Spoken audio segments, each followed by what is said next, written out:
Biscuit असेल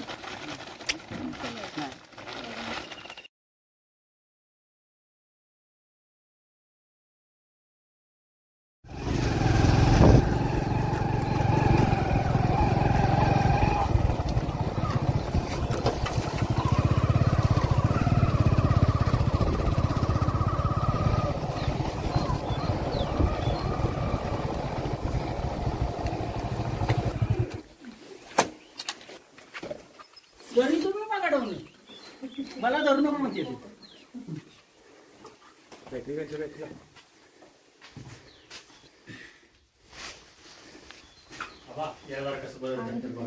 आपल्याला चालेल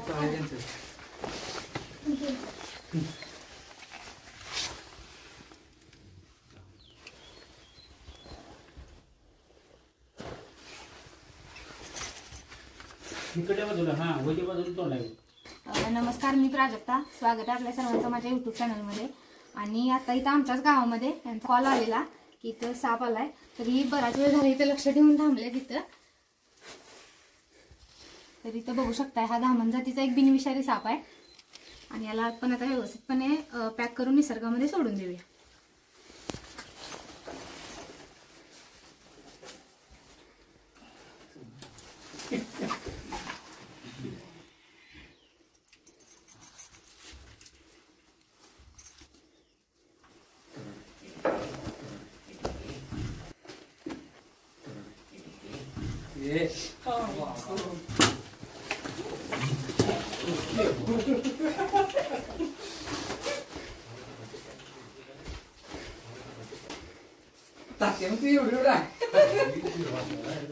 किती मी काय करू दिली ते काय कला आहे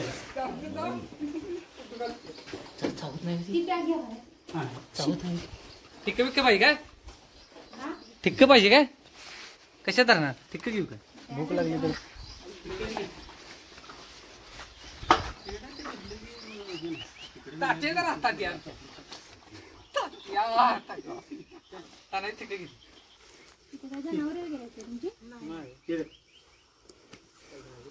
तर आजूबाजूला हे शेतच आहे, परंतु इथं यांचं काम वगैरे चालू असते. परत शेतीचे अवजार वगैरे सगळे इथं ठेवलेले असतात, त्यामुळे आपल्याला हा साप पकडावा लागला. सामान्य काय असतं ते बघितलं की भ्याच वाटते.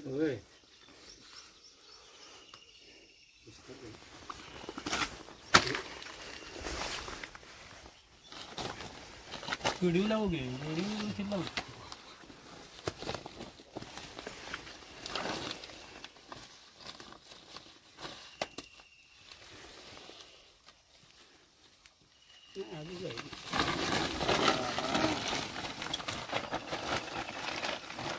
बिस्कुट असेल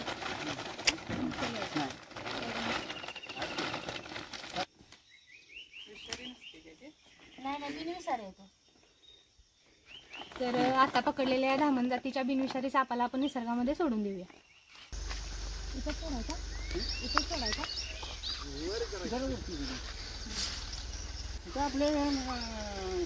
तर हे आमचे सासरेच आहेत आणि यांना म्हणजे साप आपल्या आजूबाजूला असणं किती फायद्याचं आहे हे सांगितल्यानंतर हे म्हणतात की आता हा साप आमच्या शेतात सोडा.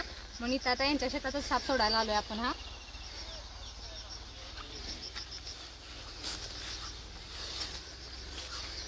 तर हा धामण जातीचा साप आहे, तो आपल्या घराच्या आजूबाजूला असणं आपल्या फायद्यातच असते.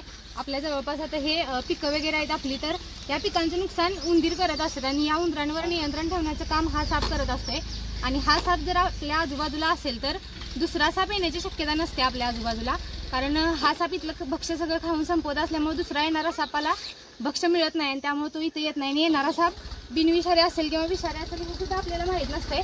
त्यामुळे जर आपल्या आजूबाजूला धामण किंवा दुसरा कोणताही बिनविषारी साप असेल तर त्याला पकडून दुसरीकडे सोडू नका.